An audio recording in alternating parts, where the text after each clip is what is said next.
బులెటిన్లో breaking news చూస్తున్నాం. 55 మందితో ఫస్ట్ లిస్ట్ ప్రకటించిన టీ కాంగ్రెస్ మిగిలిన స్థానాలకు అభ్యర్థులను ప్రకటించేందుకు కసరత్తు చేస్తోంది. ఇవాళ ఢిల్లీలో కేసీ వేణుగోపాల్ నివాసంలో కాంగ్రెస్ సెంట్రల్ ఎలక్షన్ కమిటీ భేటీ కానుంది. ఈ భేటీలో రెండో జాబితాను ఫైనల్ చేయనున్నారు. వామపక్షాలతో పొత్తు, వారు కోరుతున్న సీట్లపై వివాదాలు లేని స్థానాలకు అభ్యర్థుల ఖరారు చేయడంపై ప్రధానంగా చర్చించనున్నారు. సిపిఎంకు ఇచ్చే సీట్ల వ్యవహారం ఇంకా పూర్తి కాలేదని కాంగ్రెస్ నేతలు చెబుతున్నారు. సెంట్రల్ ఎలక్షన్ కమిటీ మీటింగ్ అనంతరం ఈ రోజు సాయంత్రం లేదా రేపు లిస్టు రిలీజ్ చేయనున్నారు. మరోవైపు టికెట్ ఖరారు కాని స్థానాల్లో ఆశావహుల ఆందోళన నెలకొంది. టికెట్ వస్తుందో లేదోనని టెన్షన్ పడుతున్నారు. మరోవైపు కొన్ని స్థానాల్లో టికెట్ కోసం తీవ్ర పోటీ ఉంది. ఈ నేపథ్యంలోనే టీ కాంగ్రెస్ సెకండ్ లిస్టుపై ఉత్కంఠ నెలకొంది.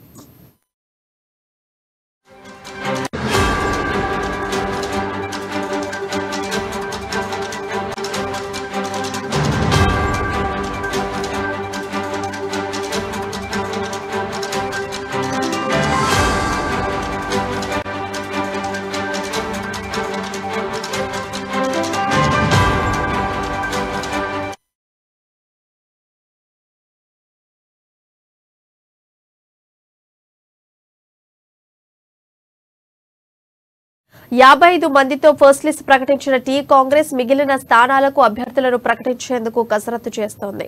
ఇవాళ ఢిల్లీలో కేసీ వేణుగోపాల్ నివాసంలో కాంగ్రెస్ సెంట్రల్ ఎలక్షన్ కమిటీ భేటీ కానుంది. ఈ భేటీలో రెండో జాబితాను ఫైనల్ చేయనున్నారు. వామపక్షాలతో పొత్తు, వారు కోరుతున్న సీట్లపై వివాదం లేని స్థానాలకు అభ్యర్థుల ఖరారు చేయడంపై ప్రధానంగా చర్చించనున్నారు.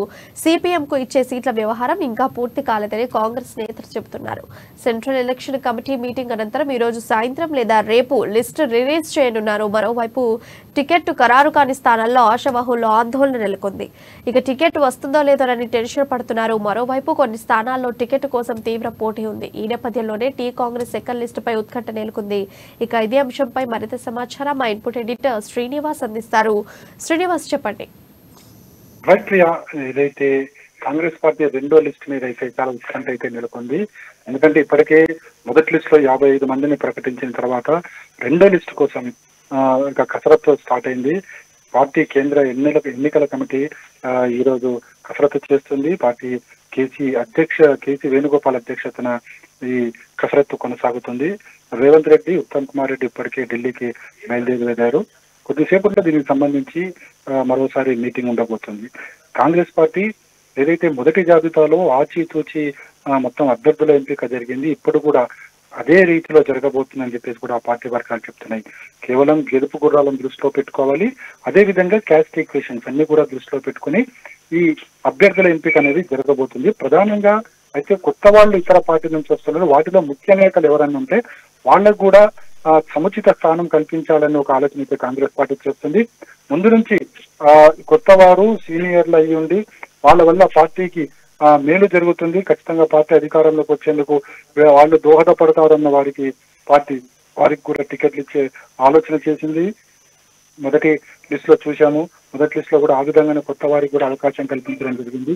ఈసారి కూడా రెండో లిస్ట్ లో మూడో లిస్ట్ లో కూడా కొత్త వారికి అవకాశాలు ఉంటాయి. అయితే ఇందులో కేవలం గెలుపు గుర్రాలకు మాత్రమే, గెలిచేవారు పార్టీలో కొత్త వారు అయినప్పుడు కూడా గెలిచే వారికి మాత్రమే ఈ అవకాశాలు ఇవ్వబోతున్నట్లు కూడా పార్టీ నేతలు చెప్తున్నారు. మొత్తానికి చూసుకుంటే కనుక రెండో లిస్టు 30 మంది అభ్యర్థులతో ఉండబోతుందని చెప్పేసి కూడా పార్టీ వర్గాలు చెప్తున్నాయి.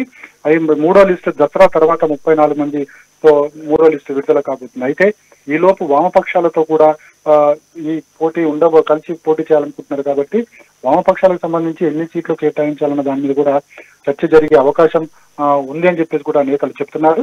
అయితే ప్రధానంగా చూసుకుంటే కనుక రెండో లిస్ట్ లో ఎవరెవరికి ఉండబోతున్నాయి అనేది ఇప్పుడు చర్చ జరుగుతుంది. ఎందుకంటే మొదటి లిస్ట్ లో మనం చూసాం. మొదటి లిస్ట్ లో అందరికీ కూడా దాదాపుగా పార్టీ వారికే స్థానాలు ఇవ్వడం జరిగింది. ఒక 7 మంది కొత్త వారికి అవకాశాలు ఇవ్వడం జరిగింది.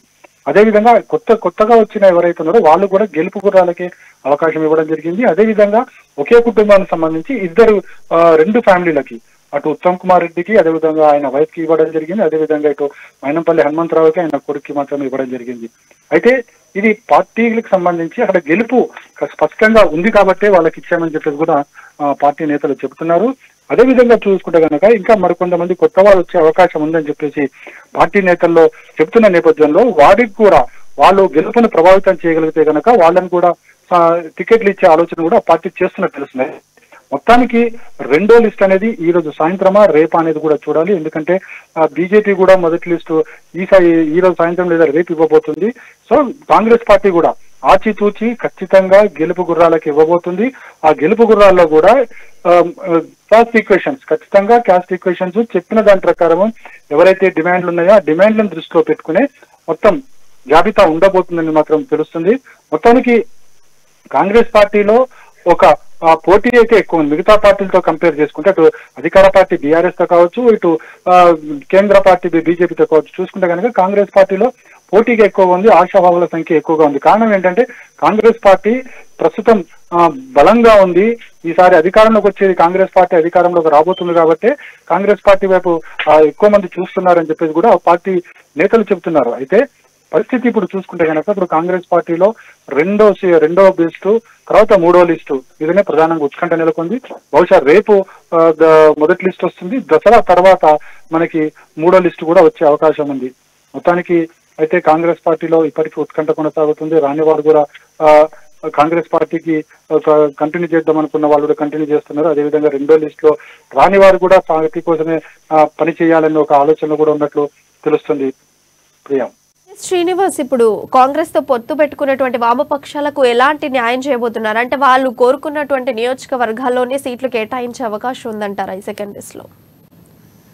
ఒకటి ప్రియా, ఇక్కడ ఖచ్చితంగా ఏంటంటే ఇండియా అనే కూటమితోనే కాంగ్రెస్ పార్టీ జాతీయ స్థాయిలో పార్టీలను కలుపుకుని వెళ్తుంది కాబట్టి ఇక్కడ కూడా రాష్ట్రంలో కూడా వామపక్షాలకు టికెట్లు ఇవ్వాలని చెప్పేసి కూడా నిర్ణయించడం జరిగింది. అయితే ఎన్ని టికెట్లు అనేది కూడా ఆలోచిస్తుంది. అదేవిధంగా వామపక్షాలు ఏవైతే కోరుకుంటారో ఆ స్థానాల్లో కాంగ్రెస్ పార్టీ బలంగా ఉంది. సో ఇక్కడ ప్రధానంగా దీని మీదే చర్చ జరుగుతుంది. ఎందుకంటే అటు కాంగ్రెస్ పార్టీ కోరుకుంటున్న స్థానాలు, వామపక్ష పార్టీ కోరుకుంటున్న స్థానాలు కూడా కాంగ్రెస్ పార్టీ బలంగా ఉన్న స్థానాలు కోరుకుంటుంది కాబట్టి దీని మీదనే పార్టీ చర్చ జరుగుతుంది. మరి చూడాలి, మరి వామపక్ష పార్టీలు కోరుకుంటున్న స్థానాలను ఇస్తారా లేకపోతే మిగతా వేరే స్థానాలు ఇస్తారా అనేది చూడాలి. లేదా 50-50 అంటే వాళ్ళు కోరుకున్న స్థానాలు ఒక 50%, అదేవిధంగా కాంగ్రెస్ అభ్యర్థులకు మిగతా 50 స్థానాలు ఇస్తారనేది దీనికి సంబంధించి కూడా ఒక సాయంత్రం ఈ రోజు కేంద్ర ఎన్నికల కమిటీ పార్టీ ఎన్నికల కమిటీ సమావేశంలో ఒక కొలిక్కి వచ్చే అవకాశం అయితే కనిపిస్తుంది. ప్రియా అయితే శ్రీనివాస్, ఇప్పుడు చూసుకుంటే ఇప్పుడున్న సినారియోలో అధికార పార్టీకి ధీటుగా కాంగ్రెస్ పార్టీ సెకండ్ ప్లేస్ లో ఉంది అని చెప్పుకోవచ్చు. మరి ఇలాంటి టైంలో ఇప్పుడు వాళ్ళు ఎన్నుకోవాల్సింది కూడా కరెక్ట్ గా గెలుపు గుర్రాలనే.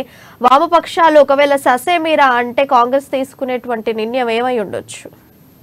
ఒకటి, ఇప్పుడున్న పరిస్థితుల్లో అప్పుడు పోటీ అనేది కాంగ్రెస్ కి అదేవిధంగా అధికార పార్టీ మధ్యనే కొనసాగుతుందని చెప్పేసి కూడా విశ్లేషకులు చెప్తున్నారు.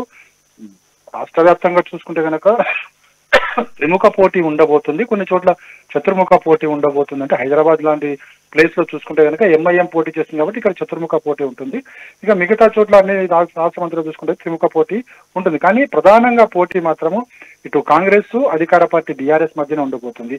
అయితే ఇప్పుడు కాంగ్రెస్ పార్టీనే చాలా ధీమా వ్యక్తం చేస్తుంది. ఇప్పటికే పార్టీ కేంద్ర నాయకత్వం అంతా కూడా ఇటు రాహుల్ గాంధీ, ప్రియాంక గాంధీ బస్ యాత్ర జరిపారు. మళ్ళీ నెక్స్ట్ బస్ యాత్ర ఉండబోతుంది.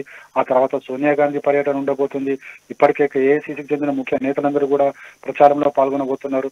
ఈ నేపథ్యంలో కాంగ్రెస్ పార్టీకి ఇప్పుడున్న దానికన్నా తామే ముందున్నాము, రేసులో ముందున్నాము, అధికారంలోకి వస్తున్నామని ఒక ధీమ అయితే కాంగ్రెస్ పార్టీలో కనిపిస్తుంది.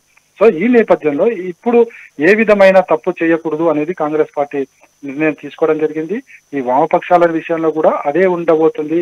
ఖచ్చితంగా గెలుపు గుర్రాలు అదేవిధంగా కాంగ్రెస్ పార్టీకి అనుకూలంగా ఉన్న నియోజకవర్గాలు ఏవైతున్నాయో వాటి విషయంలో మాత్రం కాంగ్రెస్ పార్టీ ఆచితూచి అడుగు వేయబడుతుంది. Priya right, thank you Srinivas.